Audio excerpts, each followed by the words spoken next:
Dr. Bhateja, Yes. your assessment? Well, I would concur with what you just said, that Kamala Harris's paths to 270 are pretty constrained right now. And it does look very strong for Donald Trump. The irony here is one of your other guests referred to him as a convicted felon. A convicted felon is winning over an attorney general. That's a very interesting contrast on the state of the country today. So, we're going to have to possibly live with 4 more years of Trump. It's going to be turbulent. It's going to be uncertain and certainly unpredictable.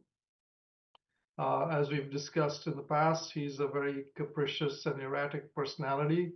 He doesn't seem to be concerned much with facts. He sort of tries to draw people into what one might call a reality distortion zone, where he creates his own reality. And that has its own that comes with its own set of consequences. So we're going to have to deal with real problems like international relations. We're going to have to deal with climate change. And, he's promised to go after his personal enemies, and it's going to be kind of, I'm interjecting. serious to I know look it's for too early what to that ask looks you, like. Dr. Bhateja, I know it's too early to ask you. On the face of it, what has gone wrong? Do you think that the constituencies of the Democrats wasn't mobilized enough and then didn't come out I to think vote? in terms of the campaign, I think there were some mistakes that were made by the Harris campaign, and I had called them out earlier as well.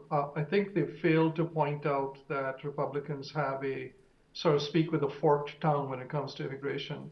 Republicans have had a number of opportunities to fix illegal immigration. They've never utilized those opportunities because they actually need illegal immigration to keep their voters coming back to have an issue. And so we could have called them out on that, and we didn't, we being the Democrats. Um, and the other thing, I guess, is, not taking action, not explaining to the American public that the real problem with the immigration policy is not with the White House, it's with Congress. Congress has passed certain laws that are, pretty antiquated, that result in us having to have long waiting periods for illegal immigrants to come into this country and claim asylum.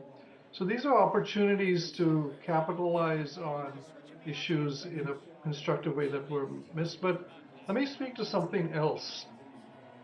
There has been a shift in this country towards the Republican Party, and it's something that has puzzled our organization. If you look at the Carnegie Institute, they put out a report of Indian Americans, and they did a comparison of Indian American political leaning from 2020 to 2024. So in 2020, 56% of Indian Americans were Democrats. Today, that number is 47%. So we've lost 9% from the Democratic Party registration of Indian Americans. And that's not just an Indian American phenomenon, it's a national phenomenon. There's been a move rightward in terms of party registration and party affiliation. I don't understand the reasons for that, but I'm sure there are some. And maybe immigration is one of them. Maybe inflation is another one.